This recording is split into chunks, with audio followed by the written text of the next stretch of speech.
Yohanes 1 ayat 1 bilang firman itu adalah Allah.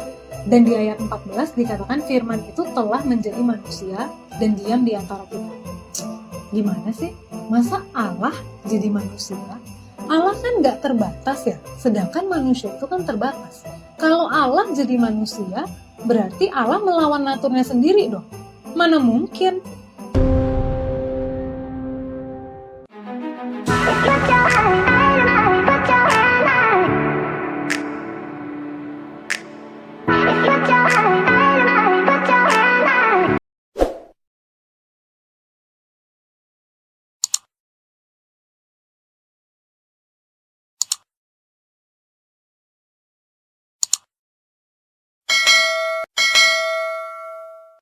Di dalam Filipi 2 ayat 5-8 kita bisa lihat bahwa Yesus yang dalam rupa Allah telah mengosongkan dirinya dan mengambil rupa seorang hamba dan menjadi sama seperti manusia. Yesus enggak melawan natur ilahinya waktu dia jadi manusia, karena dia hanya menambahkan kemanusiaan ke dalam dirinya. Jadi Yesus tetap 100% Allah dan 100% manusia. Tapi gini sih, sebenarnya problem utamanya yang seharusnya kita pikirkan adalah ngapain sih kok Allah mau repot-repot jadi manusia? Nah, Allah menciptakan manusia dan ternyata manusia jatuh ke dalam dosa. Kita melawan Allah yang kekal dan konsekuensi logisnya adalah kita pasti kena hukuman yang kekal juga. Dan Allah itu kan nggak bisa disogok ya. Kita nggak bisa bayar hukuman kita pakai darah binatang, pakai perbuatan baik, apalagi pakai uang. Ini kan nggak apple to apple. Misalnya gini deh, pacar kita mati dibunuh. Pas pembunuhnya ketangkep, dia bilang mau bertanggung jawab dengan kasih kucingnya mati, terus dia baik-baikin kita, sama dia ngasih sejumlah uang. Emang kita bisa terima gitu?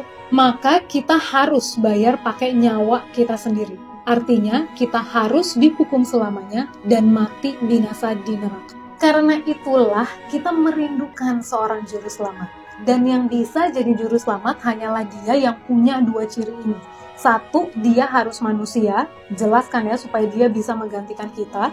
Dan yang kedua, dia harus bisa melampaui hukuman kekal itu. Dia harus bisa mengalahkan maut supaya maut enggak lagi berkuasa. Dan yang punya dua ciri ini cuma satu, Tuhan Yesus. Dia adalah manusia sehingga dia bisa menggantikan kita dan menanggung hukuman kita. Dan dia juga adalah Allah, sang sumber hidup, sehingga dia mampu menelan kematian itu.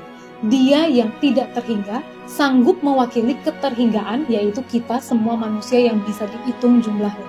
Jadi, seorang Yesus cukup untuk menebus semua manusia. Dan Yesus tuh kan sebenarnya nggak perlu ya repot-repot jadi manusia untuk menyelamatkan kita yang berdosa ini.